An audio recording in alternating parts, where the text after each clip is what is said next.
Welcome to the Mistress Reality Checklist. So it turns out the person you've been dating is married. What do? Well, rule number one is you run like hell. But if it's too late and you are already invested, then you should give yourself a reality check and pay attention to my list of rules. I cultivated these rules after watching countless women get dragged through the mud after they either came forward as the mistress or were outed as the mistress. And while this podcast is not designed to create a mistress or tell you how to be a better one, it is here to empower any person who, while they may have lost control of their heart, they can still be in control of their head. Hey, everybody. I am Christine Pfeiffer-Stocky along with Dan Stocky. And welcome to the Mistress Reality Checklist, where we give out good advice based on relationships that were bad ideas. So, how are we doing, Dan? We're doing really well. I'm looking forward to this. Okay, good. I'm excited. I have no idea what's coming at me. And so always fun to be sitting in a hot seat. Okay. Well, you're not necessarily in the hot seat. Yeah, I know I'm not in the hot seat. You just have a male perspective. I have a female perspective. Yeah, I always get the perspective of the cad. Well, which is fine. I know who I am. So let's just talk about real quick about what this podcast is about. This is not hey, go out, become a mistress because you're going to make bank and it's going to be great. This is really a podcast that was born out of me believing that women sometimes which is always believing. I can't let that one just happen. All right, fine. This is unscripted, guys. Yeah, I know. Okay, so you were believing that women that get themselves into these situations often are clouded by love relationships and they're not looking at the big picture, meaning they're not protecting themselves. So this is sound advice, whether you're in a relationship where it's three people, you, him, and the wife, or if you're just in a straight up relationship where you should always, regardless of your gender, make sure that you're taken care of one way or the other. So what you're trying to say is that this advice is good if you're a mistress or if you're just someone dating, married, living together. So all of the above. So that's how I preface every start of a podcast is this is not hey, this is how you go snag a rich married man or woman. In some cases, this is really about, hey, if you find yourself in a relationship that appears to be very one-sided, make sure you're on your side. Okay. So without further ado, we are going to start off with the story of Betty Phillips. Betty Phillips. And Betty Phillips was the other woman / mistress to a man by the name of CC Wang. CC Wang. And I always feel the need to just repeat. Well, it's important. It's like one of those salient points. It's like whenever you watch a soap opera, they always kind of, even reality shows, they go back to something so you don't forget what they were talking about before. So I always find that names are important, just sort of like we'll beat you over the head with these people's names so you know exactly who we're talking about all the time. That's probably a good idea. So if I repeat their names, this is just for emphasis. Yeah, but not the entire podcast, please. Okay. So CC Wang, let's start with who he was. Yes, please. I'll actually just start with kind of give you an idea of where this is going to go. So this is a story that involves an affair that went on for over 20 years. That's a nice affair. That's a yeah, but like most of these, it didn't end well because it also that's very true. But if we're just going to go on the length of it, 20 years. Yes, 20 years is a good run for any relationship, whether you're living together, married, or a mistress. So this is a story about a relationship that went on for 20 years, a deathbed get lost letter, a $120 million estate, a world famous fashion designer daughter, Wang. You're talking about Vera Wang. Ooh. And surprise, surprise, a lawsuit. So without further ado. Hold on. A mistress, a relationship ending up in a lawsuit. Right. Just really surprised me. That throws me for a loop. If this shit didn't happen, I wouldn't have a podcast. So, that's very true. God bless them all. God bless them all. So this is the story of CC Wang and his mistress, Betty Phillips. Okay, so CC Wang, or CC Wang, was born in Peking, China in 1918. And this is just to give you a little background because just of like who we're talking about here.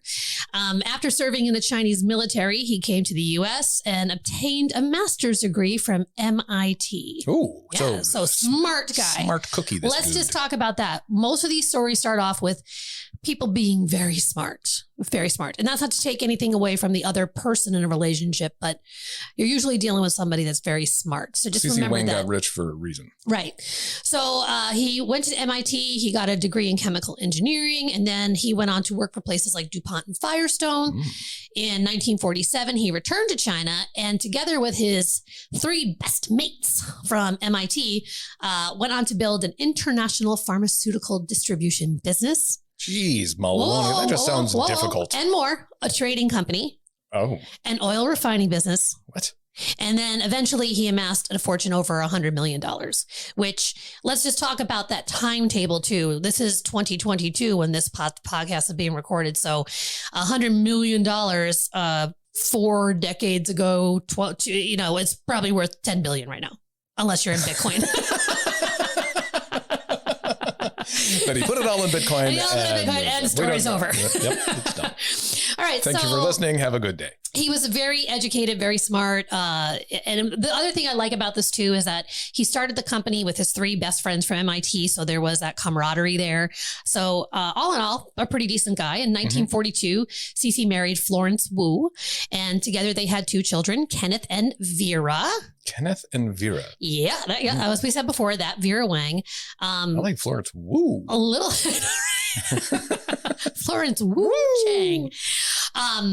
In fact, this is another funny little sidebar is that when Vera Wang started off in the wedding business because she was looking for a wedding dress and there was nothing that she liked. And she was like, I can do better, which by the way, that's a great thing. If you think you can do better, go out there and do it. That's how every business starts. It's like, I'm looking for something and I can do better. The other thing was that she started her brand at the age of 40, which, hey, second act, amazing. Women, men at 40. I think that was her big kind of claim to fame to begin with, is that she started this company later in life, quote unquote later in life. Yeah. Cause 40 is the new 20 now. But here's where I'm always like, oh boy, her sole backer at the time was CC Wang. So it's not like she bootstrapped herself up and got a SBA, went to the local entrepreneur fund and said, hey, I wonder what the interest rate on that loan. But hey, man, talent is talent. And she did it. So anyway, I digress. So CC is married to Florence Wu. They have their 2 children, Kenneth and Vera. And then in 1980, CC is about 40 years into that marriage with Florence. But it was also when he met Betty Phillips. And I'm sorry, how long was he in the relationship with Florence? He was about 40 years into the marriage, almost 40 years, because they got married in like 41, 42, I think. Oh, wow. Yeah. So they were young. They were like 21 when they got married. So he starts this mistress relationship when he's 60. He's in his 60s, right? So he's in his early 60s. And at the time, Betty Phillips was roughly 30 years younger than him. We don't really know her exact age, but she was in her late 20s, early 30s. And again, age ain't nothing but a number, but just to kind of, again, paint the picture here, right? Older dude, younger gal. Yep. There you go. Textbook. Yeah. So he meets Betty Phillips. And at the time, Betty was a young mother. She had a daughter named Jennifer. And she was also, at the time, a wife to a very abusive husband. No one knows for sure how Betty and CC met. But we do know that from the minute they met, they were both pretty smitten with each other right from the get-go. So it was a mutual thing from what we know. Sure. So he's married, she's married, they're having this affair. And at some point, CC, and we don't know why, convinced Betty to get a divorce. And it was probably sound advice because Betty, again, was if this guy's abusive, it's not a good look. And if you're in love with this person, or if you have an affection toward this person, you don't want to see them being treated like this. So to a certain extent, she's finding some protection in CC, like a more livable lifestyle. Yeah. And again, just to kind of like jump forward and do the spoiler alert, this affair went on for nearly 3 decades. So there was it wasn't just like, hey, you do this. It was sort of like, oh, girl, you're in a bad relationship. This is not going well. I have feelings for you. Get out. So, Betty does what CC asks. And I want to also say that it's not like, it was a smart idea. You know what I mean? So it wasn't just, she was just like, oh, CC, whatever you say, CC. She was like, I don't know why I'm in this relationship. Anyway, I got this guy that's willing, I love him. He's taking care of me. He's a good guy. I'm out. So. Yeah, it sounds like a good plan on her part. Yep. So she divorces the guy. She quits her job so she could become, CC's full-time mistress. No one knows what her job was. I haven't been able to find anything on that. So if you know what Betty Phillips's job was, that'd be great. But she did work. She did have a career. So but she gave that up once she met CC and she became a full-time mistress. Yes, right. So she gave up her career. She left her husband. Rightfully so. And then, so over the course of the next 20 years, Betty and CC went on to do exactly what you think any obscenely rich guy and his mistress would do. They traveled the world. He flew her everywhere she wanted to go. They went on vacations together. He gave her cash, gave her jewelry, gave her the Black American Express card. She got the Black American Express. She got the black one. Wow. Yeah. That's impressive. He bought her an apartment in Singapore. There's the jersey coming. He bought her an apartment in Singapore. He bought her an apartment in Singapore. I like the jersey better, quite frankly. Sometimes yes, sometimes no. He provided her with cars, a driver, and then he also paid for the schooling for her daughter, Jennifer, and also, for lack of a better word, the maintenance, so Jennifer's, clothes. And, he basically became a de facto dad paying, what alimony and child support would do. So he ends up being like he has a second family. Yeah. And I would say that again, because you have to say to yourself, anything that goes on for 20 plus years and you're taking care of the daughter that isn't your blood, what is family? Define family, right? So that's a good question. Betty is holed up in Singapore. Betty is from Singapore. She is from Singapore, okay. Yeah. Well, I don't know if she's from Singapore. They met in Singapore. Let's just say that because, again, not a whole lot is known exactly about Betty, like her job and her exact age and all that. But we do know the peripheral. Okay. So she's in Singapore. He buys her an apartment in Singapore. They do travel together, takes her on vacations.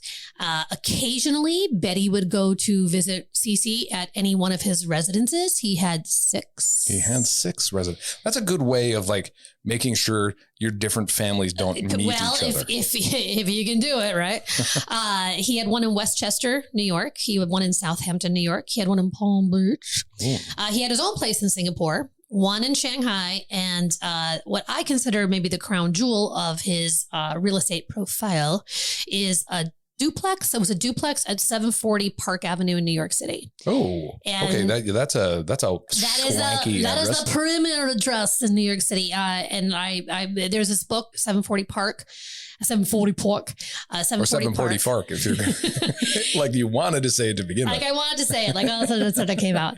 But it's a great book. Dan, maybe my crack research team can get on and find out who the author is. But it basically researches the people that built the building, who lived in that building, and who continues to live in this building. It's a very wealthy address. So he has all these homes, and they would travel together. And when Betty did come to visit him, whether it's in Westchester, Southampton, Palm Beach, Shanghai, Park Avenue. CC would make sure it was when his wife and kids were not around. Right. So he's definitely doing family bingo here. He's right. And at the time, like Vera Wang, I think was born in 1949. So she was probably, not exactly living under the roof, but at the same time, he was very careful to make sure that paths didn't cross. Yeah. So she was very much, yeah, I suppose. Kept on the DL. That's a good point to make here is that Vera and the son is Kenneth. Yeah.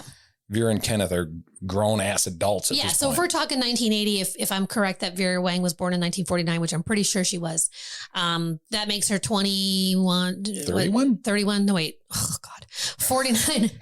49 and 80 is 21. So 21. So yeah. So she's, no, 31.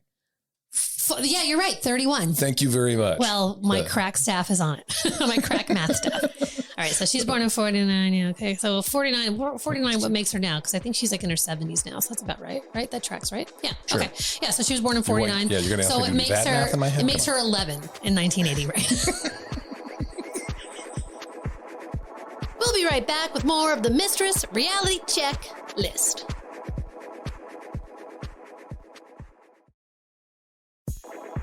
Welcome back to the Mistress Reality Check List. Yeah, you're right. 31. Thank you very much. Well, my crack staff is on it. My crack math staff. All right. So she's born in 49. Yeah. Okay. So 49, what makes her now? Because I think she's like in her 70s now. So that's about right. Right. That tracks, right? Yeah. Sure. Okay. Yeah. So she was born in 49. You're going to have to do that math in my head. It makes her 11 in 1980, right?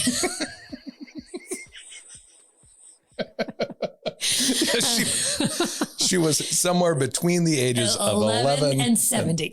There you go. Okay, so Betty and CC are getting along great. For 20 plus years, they were having a ball. She wanted for nothing. She was given everything she asked for. The only thing she wasn't given was a ring on her finger, but she was okay with that. Mm-hmm. She knew that CC would never leave his wife, and she was very cool with being a mistress. She was very cool with being a mistress. She knew her role. She knew the rules. She knew her role and her rules, and she was okay playing second fiddle to Florence. Got it. And really, at the end of the day, not only did Betty find a provider for her daughter, a companion, she also received financial security. So, I mean, not all of this, and again, I hate to say this, but it doesn't always come down to finance, but that's part of the reason why this podcast exists. It's like, love is great, love is grand, but there's a lot of other things involved, especially when you divorce your husband and you quit your career to take up with a guy. Just to kind of preface that. So she was very well compensated, very well taken care of mentally, physically, emotionally, and financially. So then fast forward. So they meet in 1980. In 2004, Florence passed away. Mm-hmm. And it was at that time that Betty felt, well, okay, Florence is gone. Maybe it's the time that I enter into the world with CC. Maybe it's, So 2004. So they're 24 years into their relationship. Not Florence. Florence was, let's see, they got married in the 40s. So we're talking, Dan, do the math. They had a 60-year marriage, basically, give or take. Yeah. But Betty was 20 plus years into the relationship with CC when Florence passed away.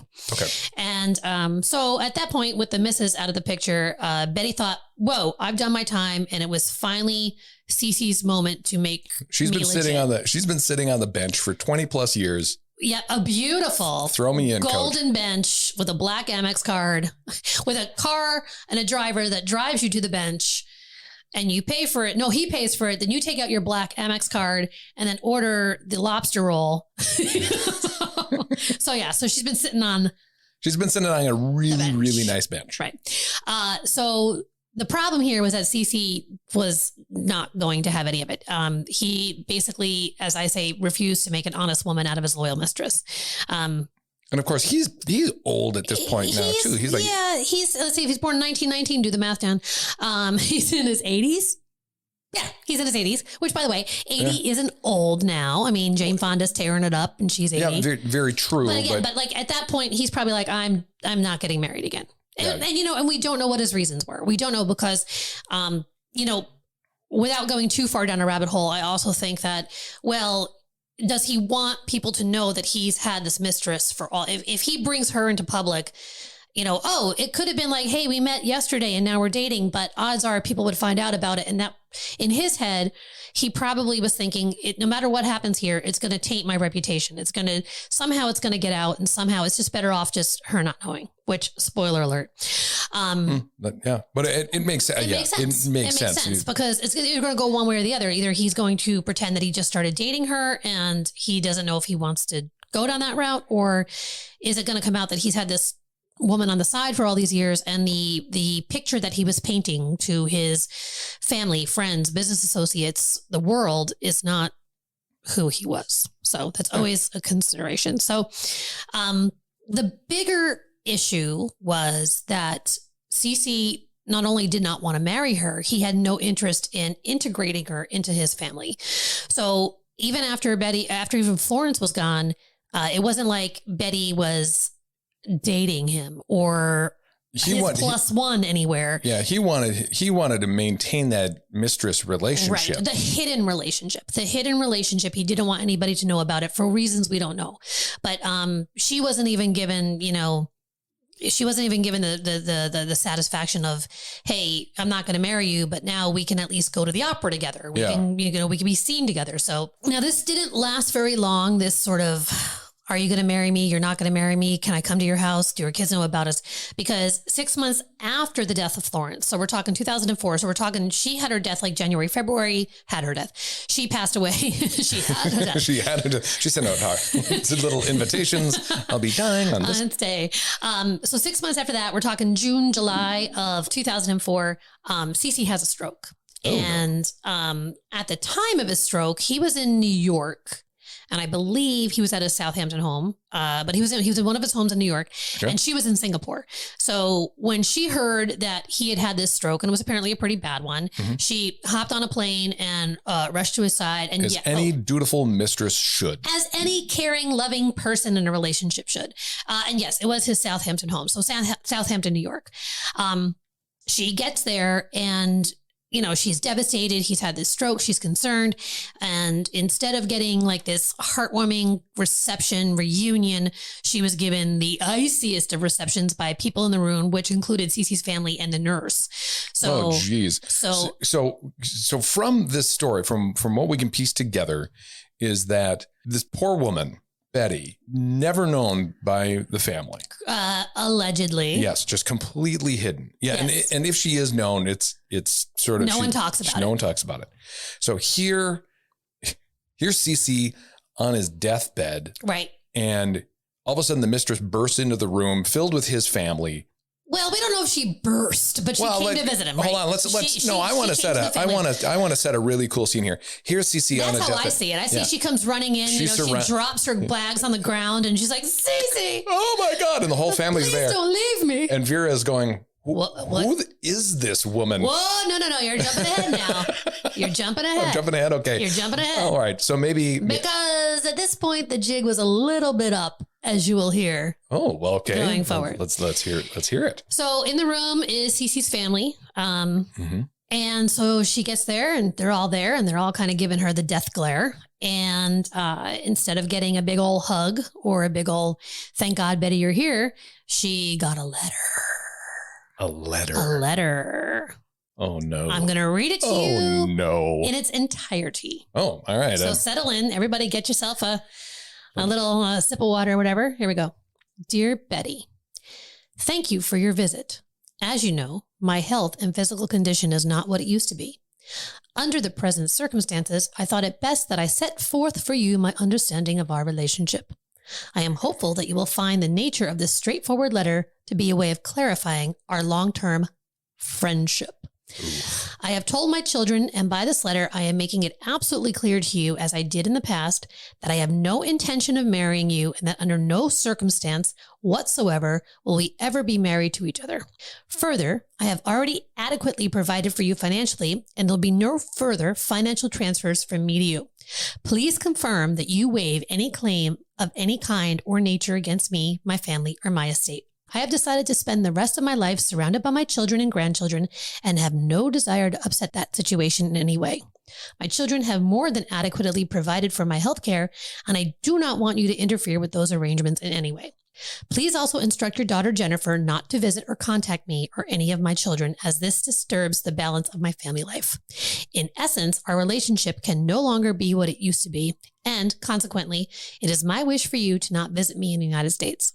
Please do not take the formality of this letter as an affront to you, but only as a way of preserving the memories we have of our friendship over the past years. I would appreciate your signing the copy of this letter indicating your agreement to the foregoing. Sincerely, CC Wang. I'll read that last line again. I would appreciate your signing the copy of this letter indicating your agreement to the foregoing. Sincerely, CC Wang. Ouch. I just want to say, ouch. Yeah, so there's your deathbed Dear Jane letter, basically saying, hey, we had a friendship. It was great, but, you know. So I think we can dissect this just a little bit more here, interestingly enough. So it indicates in this letter that he has told his family of her existence. And or as I say, his family's like, pop, the jig is up. Right. But so it's only 6 months after Florence passes away. Correct. Right. So what maybe happened is he gives it some time after Florence's death and says, hey, fam, I got this gal on the side and I kind of want to integrate her into the family. And the fam goes, no way in hell, Pop. That's one way.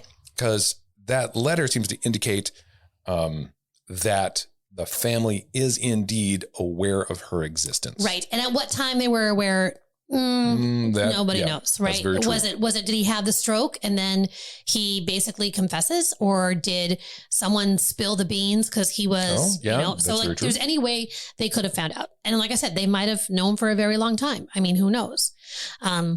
It's always, you never know who knows and when they know. Pretty much. So she is there.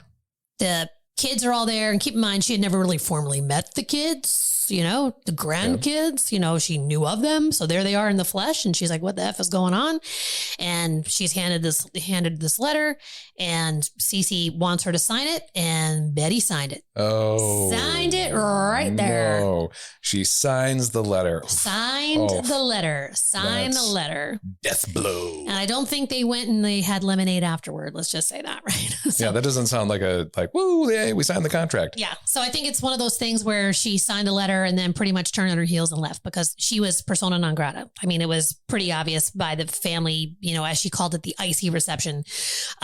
The letter, I don't think she was there very long. Yeah. That doesn't sound like a good time. So the good news is CC recovered from his stroke. And interestingly enough, even though he gave her this letter, she signed the letter, they still had contact with each other. So he recovers from his stroke and he's able to travel again. And whenever he was in Asia/Singapore, he would make sure to go see Betty in the flesh. So also during this time, after he had the stroke and he recovered, Betty decided that she was going to get into letter writing herself. And she took up a new hobby, letter writing. Putting things in writing. Oh, that's nice. So in these letters, she referenced the agreement and in referencing that and kind of how she went about it, that'll be important down the road. So in January of 2005, and just kind of keep in mind, Florence passes away in so this is another 6 months. Another 6 months after his stroke and the poison pen, deathbed, Dear Jane letter, which, surprise, he survived. In January of 2005, Betty wrote to CC, the ultimate distress that struck me beyond redemption was when you presented me with your letter for my signature in the presence of your family and nurse. A copy of that, all caps, letter is attached for your easy reference.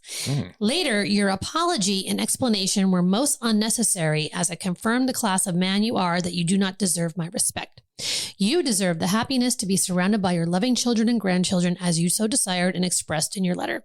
Now, in that letter, I find it's very interesting that she mentions your apology for what it's worth. For what it's worth. So what it sounds like is that, CC writes this letter, it sounds like for the benefit of his family. Right.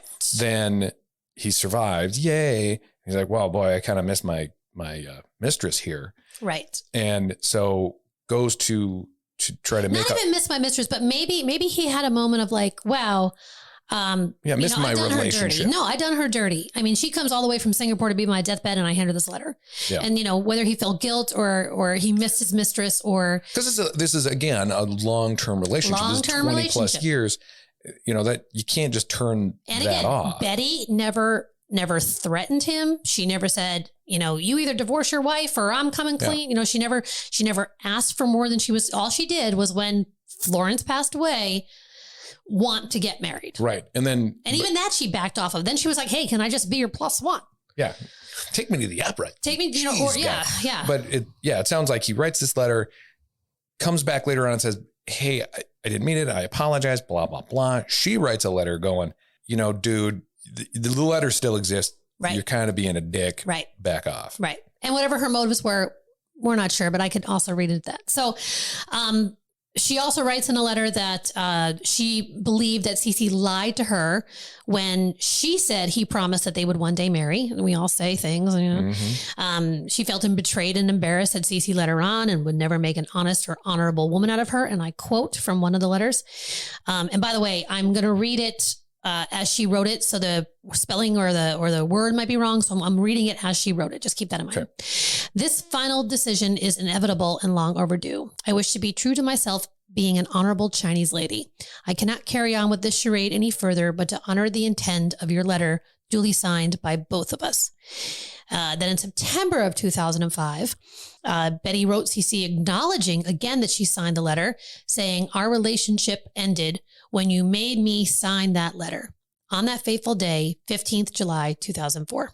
So by now the letters are getting to CC because, again, doing the math, that's a year. It's over a year. It's over. It's like over a year. It's a year and 9 months, actually. Well, no. Oh, no, I'm sorry. No. Yeah, it's a little over a year. It's a little over a year. Yep. So sorry, I'm going from Florence's death, not from his. But again, this all happened really fast. Yeah, this is fast moving stuff. 18 months, give or take. You know what I mean? Yeah. So by now letters are getting to CC. He still has a soft spot for his former / current mistress. Nobody knows.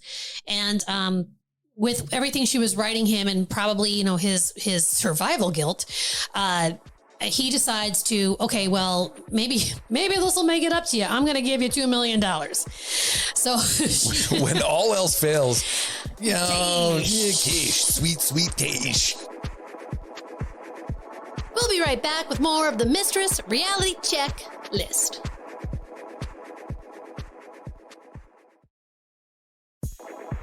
Welcome back to the Mistress Reality Check List. With everything she was writing him and probably, you know, his survival guilt, he decides to, okay, well, maybe this will make it up to you. I'm going to give you $2 million.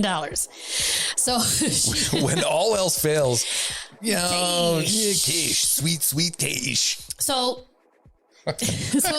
sometime in this time period, CC still seeing Betty. They still have feelings for each other. Things are not what they used to be. He gives her $2 million. And then in September of 2006, so another year, CC Wang passes away. So when he passed away, he died of complications from pancreatic cancer, I believe. I think it was pancreatic or prostate. This guy had kind of a hell of a last 2 years of his life. Yeah. And that's why I say complications from, because I believe he had 2 strokes. Anyway, so he passes away in September of 2006. He has his 6 homes, as we mentioned before. I'll go over them again with you. Westchester, New York. Southampton, New York. Palm Beach.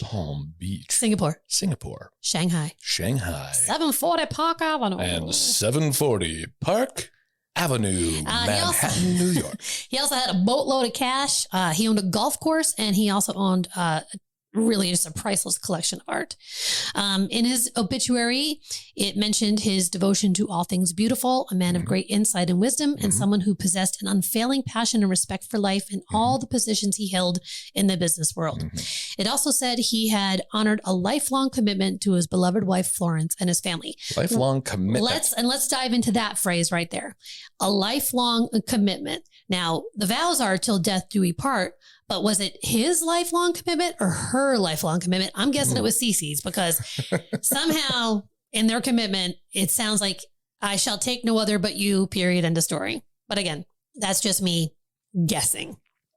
In the obituary, there was no mention of Betty. Surprise. And why would there be? There wouldn't be.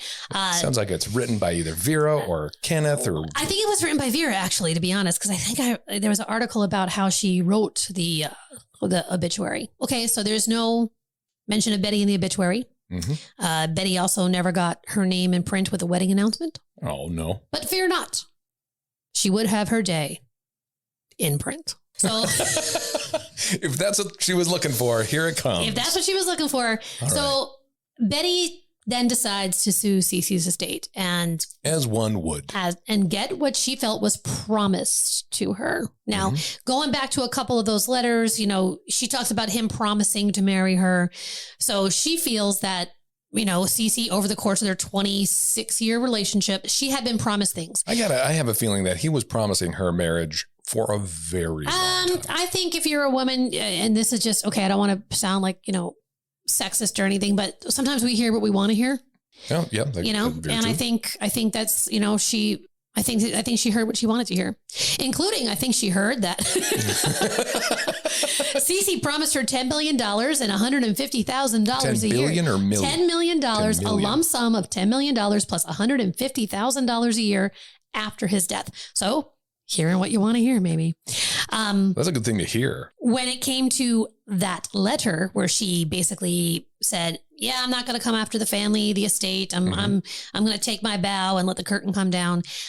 She said she was under duress when she signed it, which again, I think we could all agree that she probably was. It sounds like the most duressful situation. Yeah. Oof. She stated that the letter was drafted by Vera's brother, Kenneth, and also a lawyer. And she believed there was no input from CC. She believes that that letter was drafted after CC had a stroke or was ill. And they were just like, okay, we're just going to do this. I think it sounded pretty cold. I mean, that wasn't a very loving letter at all. Yeah. And I also think that, CC, he had other things to worry about, being on what they thought was his deathbed. So, sure. But that's just me guessing. That's very true. I suppose if you're going to, think, oh God, I'm going to die. Yeah. How about we just go, okay. Yeah. Let's it's like when you're in your end of life stage, it's like, you got to, what is it? Do not resuscitate. Do you have a will? All that kind of stuff. Do you have a letter to your mistress saying, hey, you get nothing. We're done. That's a good question for lawyers to ask. Dan, do you have any mistresses that we need to take care of? No. I would love a lawyer. I would love a lawyer to ask that. That's a good question. It's a good question. I mean, because then it's like, do you want to provide for your mistress, or are you like, drop him out of here?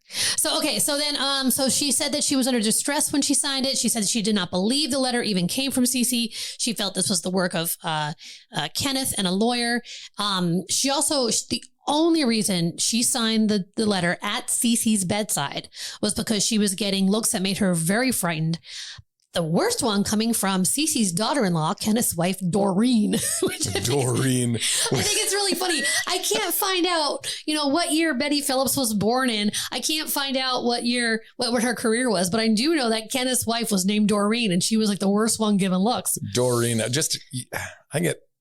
I have this picture in my head of what Doreen That's why I mentioned her name. Like. I think Doreen's a great name, but when you couple it with there she is. I could just picture her arms crossed, toe tapping, just glowering, just like, Sign the letter, Betty. So Betty decides to file the lawsuit, and despite the fact that 26-year-long affair was totally uncontested by Cece's family, they would contest the lawsuit.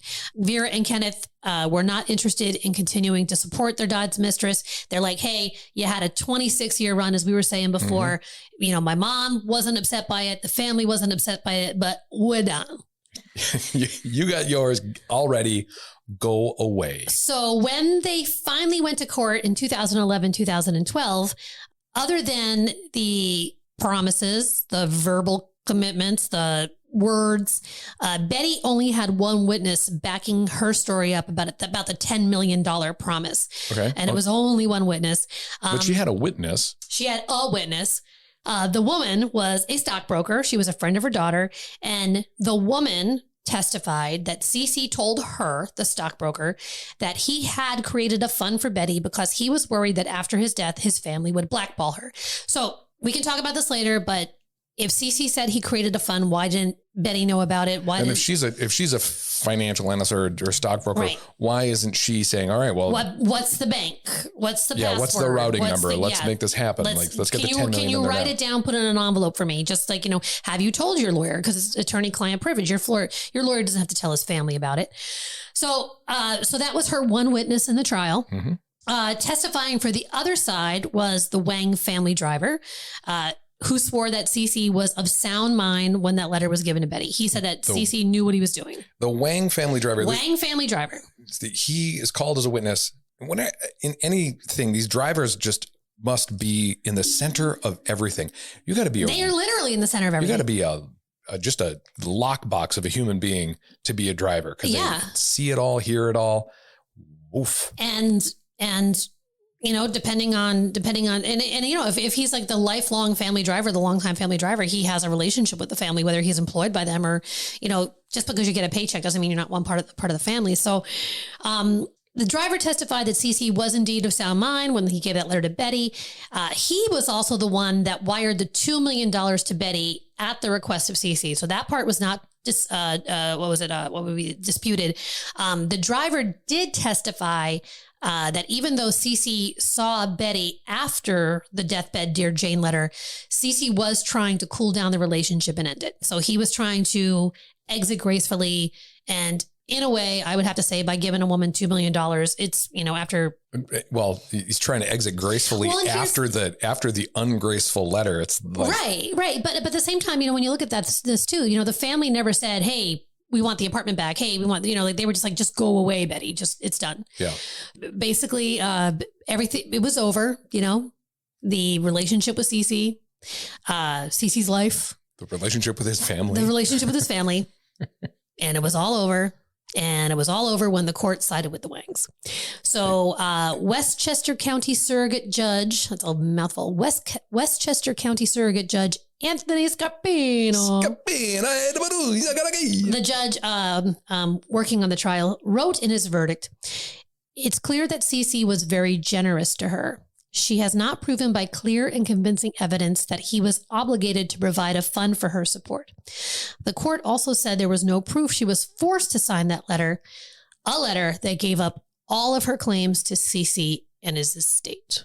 Oof. So in the end, Betty would have to walk away satisfied with what she already had and not think about what she signed away. And that is the story of Betty Phillips and CC Wang. That's a fascinating story. I know it is. So, okay, let's just talk about then the rules that Betty did not get right on this one. So there's a couple here that she really bumbled over. Right. And the two biggest ones were do not put your life on hold for him and get all promises in writing. So let's talk about getting all promises in writing. And I'm going to just read you the definition of a promise. A promise is when someone declares or states or assures that he or she will do a particular thing or that they guarantee a particular thing will happen. That sounds exactly what a promise should be. Too. It sounds pretty flimsy. I'm going to declare or state, not guarantees. So. Yeah, that's very true. A promise is not a guarantee. No. And Betty Phillips believed that she had a promise. She believed that she had a promise that her beloved would take care of her after he was gone. Or in her case, she believed she had a promise of marriage when Florence was no longer around. And she had a promise from basically a well-known, respected, and honorable businessman. And, so while she's thinking that, plus the love of her life, one might say, right. My problem here too is that if you're in a relationship with a guy like CC Wang, you should be smart enough to know that his whole life is built on contracts, written agreements, not handshake deals, not. I was just about to say, if he's a businessman, I always say, I'm a firm believer in making deals over a handshake as long as that handshake has a strong contract backing it up, because a handshake is really just a handshake is just a promise. And we all know we've all seen how good of a promise it is. Yeah.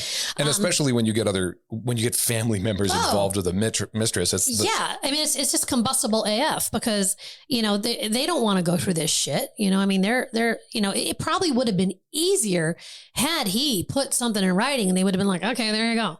Okay, there it is. If he had done anything, like if he indeed had set up this fund that the stockbroker friend mentioned, that would have been great. If he would have got a letter notarized. And again, keep in mind, Betty also fucked herself because she signed a letter. Signed a letter. There's a rule that you should never break is never sign a letter. She didn't get a lawyer to look at it. She, there was, I'm jumping, we'll get to that letter in a second, but, going back to the fact that here's a guy that his whole life is basically contracts and he's in business and he should, and if he really meant what he said, promised, he would have put it in writing. But even then, put it in writing. What's even better, if you're a mistress and your dude is promising you money, one thing to get it in writing. The other is, hey, how about this? Take the $10 million, put it in a trust fund for me. Right. Don't even give it to me directly. Right. And on your death, that trust fund can be released. There's ways of handling or for the man to show that It's not just a promise. It's a reality. Right. And family, you better get used to it because I promised. Yeah. It's like, it sits outside of the will. The money is there for her upon his passing. Exactly. And odds are they wouldn't even have, I shouldn't say they wouldn't have cared, but they would have been like, well, okay. I mean, again, the guy left behind a huge fortune, and Vera Wang was wealthy in her own right. Fun fact, Vera ended up buying CC's apartment. The 740 Park? 740 Park. I believe it was like $23 million. I don't know what year, but I had to be around that time. And that's, that's what family do. It's not like, Kenneth was like, oh, I don't want it. You want it? You want to buy it from me? Great. Here's a price. Let's go. So she ended up buying her dad's apartment at 740 Park. So getting back to get all promises in writing, and it's very, very difficult. I know. To be like, you were talking about this and it'd be just really great if you put it in writing. But at the same time, this is why this podcast exists, is because, there's difficult conversations you have with a partner, and, why is money or your preservation or your safekeeping or your future a conversation that we don't feel comfortable having? And CC Wang had so many lawyers. He was so smart. This would have been easy for him to do, and no one would have known. Even after the fact, no one probably would have known. And especially with the age difference too. I mean, he's obviously, what is he, 30 years older? 30 years, give or take 30 years older. And so he knows that he's going to go first. He knows, I mean, this is a long-term relationship. That's the thing that can't be overlooked, is that this is a long-term relationship. This wasn't a year, 2 months, 18 months. Yeah, it wasn't a flippant little thing. This is a real relationship, and he kind of gave up on it. Or he didn't follow through on some very basic points. And it's not like that conversation that they should have had is all that difficult. Right. Because it sounds like they kind of had those conversations anyway. It's just according to Betty, they did. According to Betty. But I mean, in 20 plus years, if they're not talking about it. And she couldn't get something in writing. I mean, like even like hey, I had my lawyer draft this. Will you sign it? Just anything. Anything is better than, well, someone heard someone say that this something was said. If Betty could have gone to the financial or a lawyer or someone and have something drafted and say, hey, CC, sign this in front of notary. Just 15 years into their relationship, she could have been a little bit more proactive. If they had a conversation about it the day before, she could say, hey, by the way, based on the conversation we had, here's this contract. Are you cool with it? And then he would have said yes or no, and you figure out another way to do it.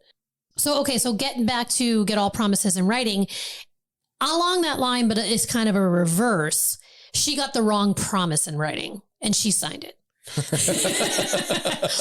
She did get a promise. It was in writing. So this is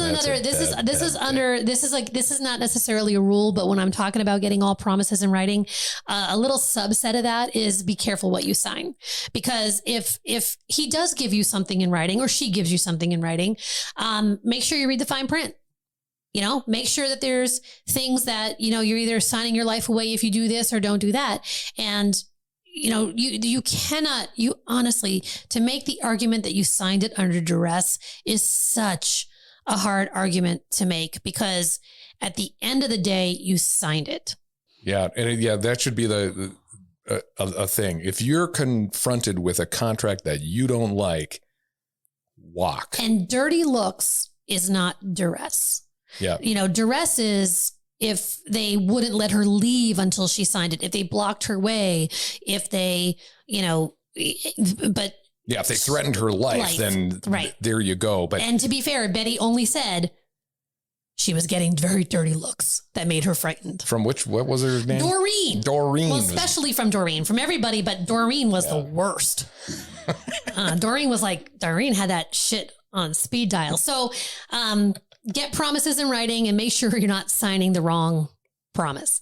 The other rule that we'll talk about, and this one has, it doesn't seem like a big deal, but don't put your life on hold from somebody. So the two rules that Betty broke were do not put your life on hold from him, get all promises in writing. We don't know what Betty, and again, because we don't know what's inside of her, but she had one daughter, Jennifer. Did she want more kids?